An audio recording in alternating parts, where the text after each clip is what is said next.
Renault is one of the best manufacturers at making small cars. It has a high pedigree in this sector of the market. The last generation of the Renault Clio was a popular car, but it could not pip the Vauxhall Corsa or Ford Fiesta in the UK when it came to sales. I don't think it's too far off the mark to say Renault has gone all out and completely reinvented its Clio supermini, so just take a look and make your own mind up. The most familiar feature on the 4th generation Clio is probably the large diamond logo on its nose. Renault has started to incorporate this new badge across its new car range with its Megane and Twingo models. Other features of the new Clio include wraparound headlights and hidden door handles. As well as getting more equipment as you clamber up the trim levels, there are also various amounts of body decals, paint jobs and alloy wheels available, allowing you to personalise your Clio. There's 4 trim levels available with the Clio and standard equipment is very generous. Now what I really do love about the interior of this car is how simple, modern and fresh everything feels. There's very few buttons on the dashboard. We've got our climate control here and Renault's R-Link system, which I shall power the vehicle up to show you what it's all about. So we've got our radio, our navigation, our media, phone and obviously all the settings for the vehicle. Now if I demonstrate, if I get my phone, we can connect this through Bluetooth. I can open up Spotify, hit the media, and I can start streaming music to the car. Very simple and really handy when you're out on the road, especially if you've got passengers just to pass Spotify around your guest. Now in terms of storage space, there could potentially be a little bit more, so let me show you around. We've got a shelf here, we've got a glove box that's quite small but very deep indeed, but it does make getting things in and out from the driver's seat quite difficult. We've got 2 fair sized side bins each side. We've got 3 cup holders, which is always very useful. Some more storage here, which is where our 12-volt adapter is. And what I must say is how impressed I am with the quality of the materials used throughout the cabin. It all feels very hard wearing but not too clinical, so it does feel as though the Clio would be in it for the long haul. So let's see how we get on in the back for passenger space.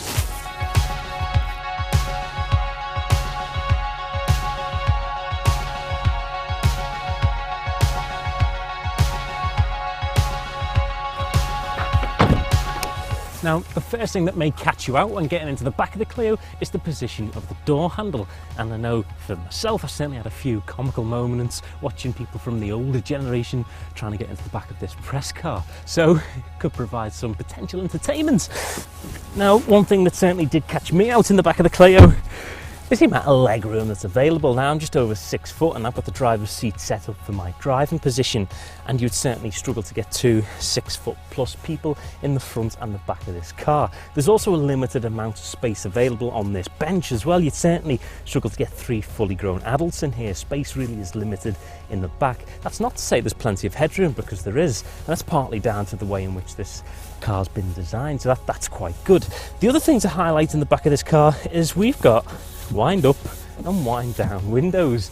You can clamber up through the trim levels and get electric windows, which I would imagine you would want. So not scoring that well in the back so far. So let's see how we get on for practicality in the boot.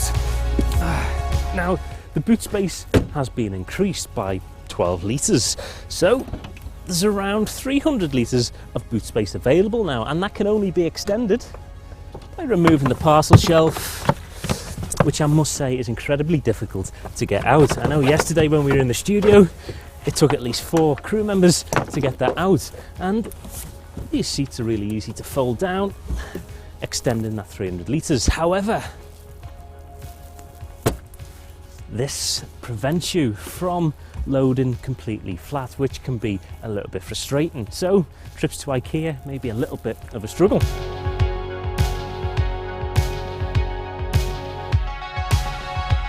Now at £10,595, the Renault Clio is £600 more expensive than the Ford Fiesta. Now the Ford Fiesta is an absolutely brilliant car. That's not to say that the Clio isn't a good car, because it is, but you're going to need to think long and hard before you make your decision as to which model you go for. Now I'm driving the entry-level 1.2 litre engine, which produces 75 brake horsepower.